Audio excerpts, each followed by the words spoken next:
Hey, hey, hey. Time for another Out of This World story from rSpace. You know what they say. Fool me once, shame on you. But fool me twice, shame on me. So why stay? Today on rSpace, we see what happens when you do.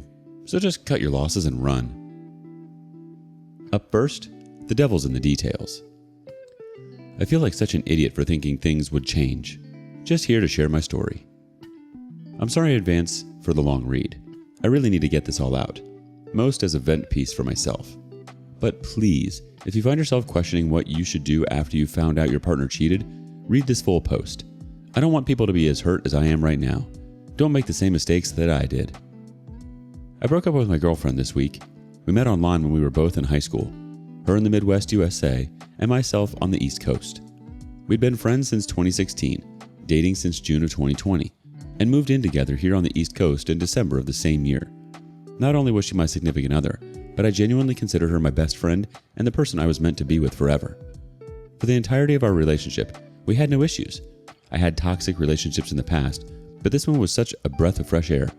We both had issues with ourselves, but we were very open about communicating and helping each other work through personal stuff. It really was great while it lasted. But around April of 2022, I noticed something change. We're both big gamers, and we both have separate friend groups that we play games with. I never had any problems with her having guy friends, as I had no reason not to trust her. But like I said, something changed in April. I noticed little things like how she would make sure to mute her microphone if I came into her room, or how she would go back to a game after talking to me, and instead of saying, "Sorry, I was talking to my boyfriend," she would say something like, "I was grabbing a snack," or "I was using the bathroom," even though that isn't what happened. One particular night, towards the end of May, we were in the kitchen together and I had hugged her and picked her up. She said she had to go back to her ranked game because she was between rounds. So, still holding her up, I had turned to carry her back to her chair. She physically restrained me from carrying her over there, whining and saying her webcam was on before starting to say something like, "I don't want to look weird," or something like that, but trailed off. I shrugged it off and went back to my room, but realized later just how weird it was for her to say that and act like that. A couple of weeks later, I went to use the bathroom and her phone just so happened to be on the sink, screen on, texts open to a name I didn't recognize. We'll call him Brian.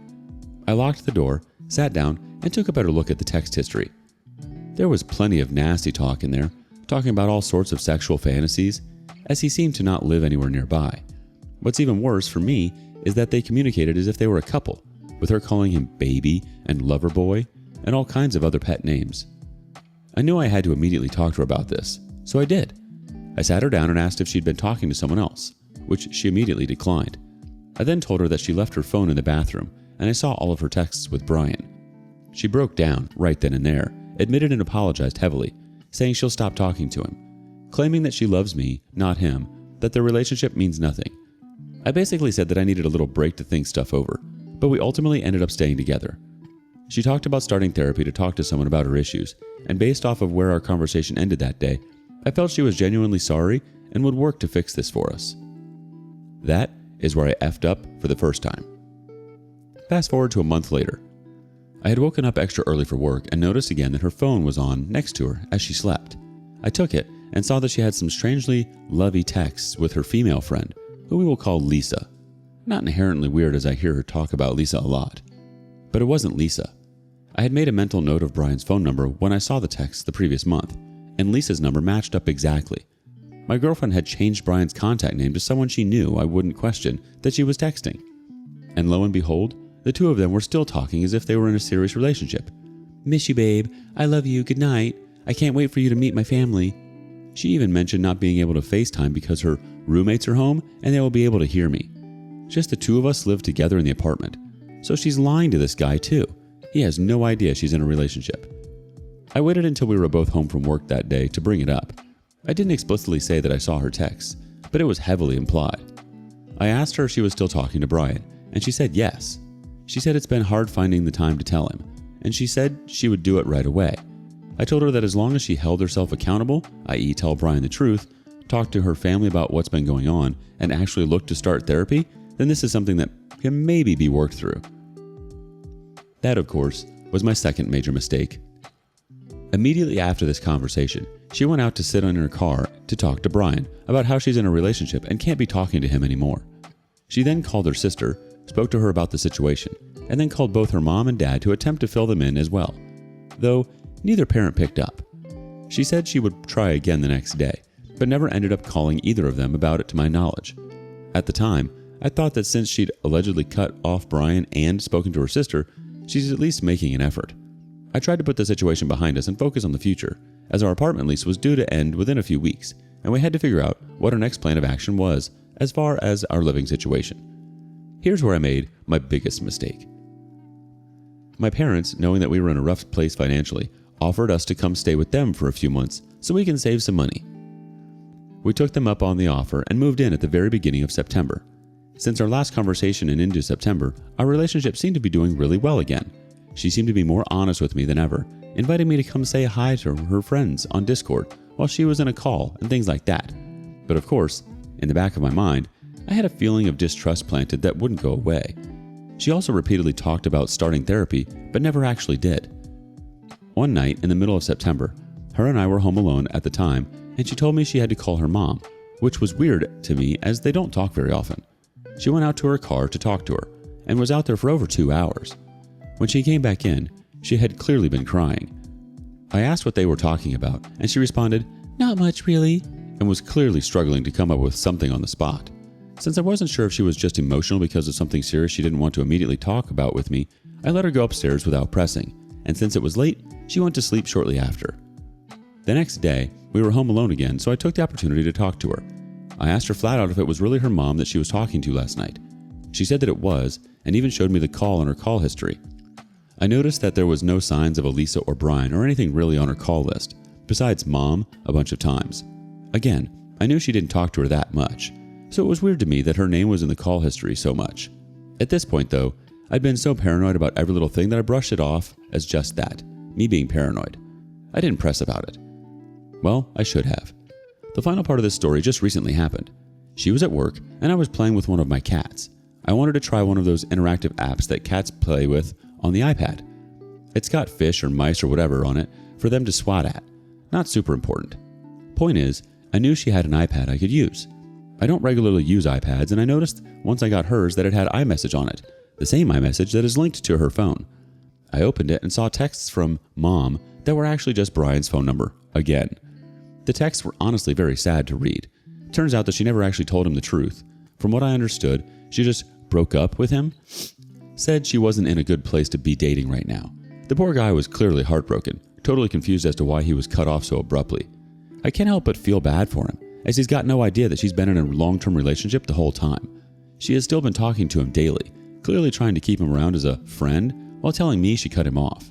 And if that wasn't bad enough, there was another new person, I'll call him Kevin, who was a member of her friend group that I was already aware of. I'm 99% sure that this guy knew about me dating her as well, but I can't be sure of anything anymore with her. Anyways, the texts were disgusting, full-on sexting, talking about how he is her type, he's the one for her, even saying she's recently bought lingerie and is planning on showing him pictures of her wearing it as soon as it arrives. This particularly sent me over the edge, as she's never bought anything like that for us before, despite me suggesting it and offering to buy some. But she's willing to do it for this new guy. Un-effing believable. When she got home, I confronted her, immediately told her this wasn't working out. I was very cold about it, not wanting to get angry since my parents were home sleeping. I didn't even tell her what I saw, just that I wanted to break up and she needs to move out as soon as possible. She was in tears, seemingly very upset about this, but I was bone dry. She had sucked out all passion and any care I had left for this relationship. So now here I am. This only happened a couple days ago. She lives in my house, 1,000 miles away from her hometown, unable to immediately move out because of not having enough money for another cross-country move. In addition to this, my family thinks she's great, and although I have told them we broke up, they don't know the whole story. If they did, it would make for an extremely awkward and uncomfortable living situation until she moves. To me, it makes more sense to just have her move as soon as possible and fill them in after she's gone. Her current plan is to be out before December. And all of this could have been avoided if I wasn't a freaking idiot by believing that she could change. To the people in a similar situation, don't do what I did. Your partner cheated once and they will cheat again. Maybe not today, maybe not tomorrow, maybe not this week, month, year, whatever. They will cheat again.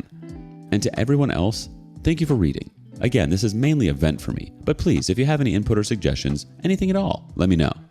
Having more people to talk to right now would be great, especially people with similar experiences. Those people chime in. Mrs. Jingles 0729 first. Tell your family. It will get her to move out faster when everyone knows she's in multiple online relationships, including one where she has him in her phone as mom and is exchanging dirty texts and cybersex. Tell her your parents hope she isn't cybering in their home. She'll be out fast. Terser78 adds in, are y'all really going to let her stick around for 2.5 more months? Bad idea. She needs to move faster. Her money woes are on her.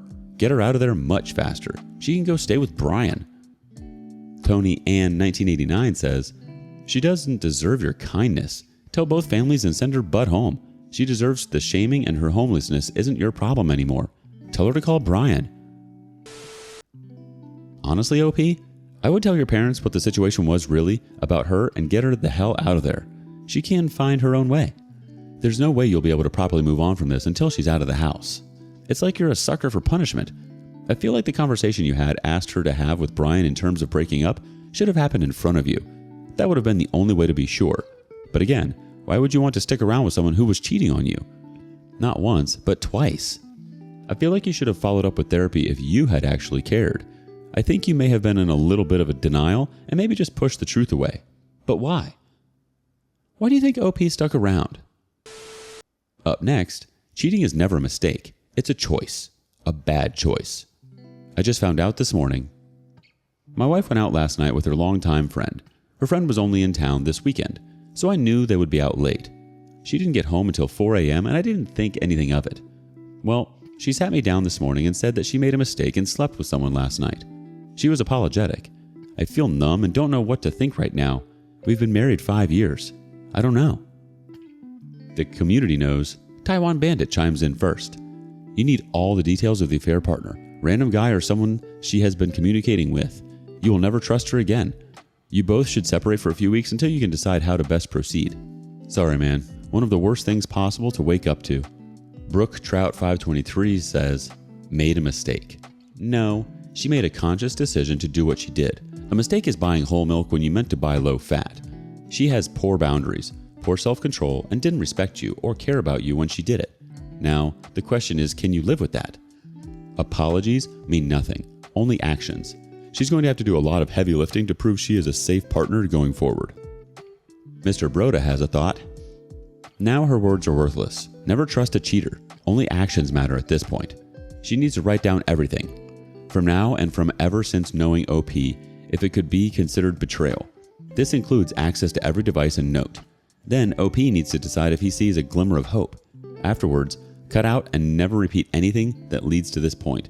This likely means that her friend has to go as he did enable this crap or did not prevent it. Beyond that, the wife of the cheater's partner needs to be contacted if there is one. Now look at therapy. First single one, later couples. At this point, we are at the starting point.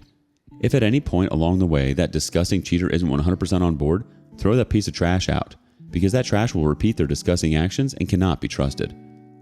Least March 7906 wanted to add, yeah, a mistake is forgetting an anniversary or birthday. A mistake is forgetting to take out the trash or leaving your clothes on the floor. A mistake is forgetting to say I love you when you meant to say it. A mistake is forgetting to do the laundry. A mistake is forgetting to ask you if you want tea or coffee. Sleeping with someone else is not a mistake. It's a decision. Endless Zenga has one thought. Losing 5 years of marriage is better than lifelong misery. If you stay with her, one thing is for sure. You will never trust her again. You will never trust her going out or when you are at work, when she's late from work, etc., etc. And you can't act as a marriage police either. Partners and spouses are meant to have your back, not stab you in the back while you're sleeping. My advice would be, start towards separation. Show her that her actions have consequences. Otherwise, it's bound to happen again in your life. Typical Agency 8984 adds on, first, the both of you need to be tested. Who was this person she slept with? She needs to be completely honest with you. Did she know the person? Was it someone random at the bar? Check her phone, email, social media message, Snapchat. Make sure to record her confession. Save all info. Talk to an attorney. It's good to know the laws where you live. You don't have to go through with divorce, but make sure you know what to do in case you need to go down that route. Also, don't tell her about divorce until you speak to the attorney. Once you have more info, you need to reflect on the relationship. If you want to try to reconcile, then you both need therapy. You need open phone policy. If it's someone she knew, then she needs to go no contact immediately. If the other person has a significant other, then they also need to know. Lastly, what role did this friend play? Your wife is the one who cheated, but if the friend was manipulative or the one that she cheated on you with, then that calls for immediate end to their relationship. If that friend were good friends, they would have stopped your wife. I'm sorry, OP. Take time to yourself. Don't rush things. Edit. If it's a person she knows, she needs to call them and end on speaker with you next to her. I think it's normal to feel numb in circumstances like this, but you have to figure out what else happened and how long it's been happening for. It's important to lay everything out on the table. Complete and utter transparency is futile in order to be able to decide what steps to take moving forward. Infidelity can be the wake-up call nobody wanted, and surprisingly, in some cases, it can be the catalyst for a better marriage. Rebuilding trust takes active participation from both partners. Ultimately, trust becomes a choice. There's no guarantee your spouse will never cheat again. However, if you and your spouse have done everything to examine what went wrong, worked hard to build a more fulfilling marriage, and continue to bring your best selves to the relationship every day, then if your spouse betrays you again, it's their loss. What are your thoughts? Thank you for joining us today on rSpace. Like and subscribe and hit that notification bell so you don't miss out on our next video. We'd hate for you to miss out. And if you just love my voice and want to hear more stories from me, check out our lounge where I feature a larger variety of non-cheating related stories. See you there.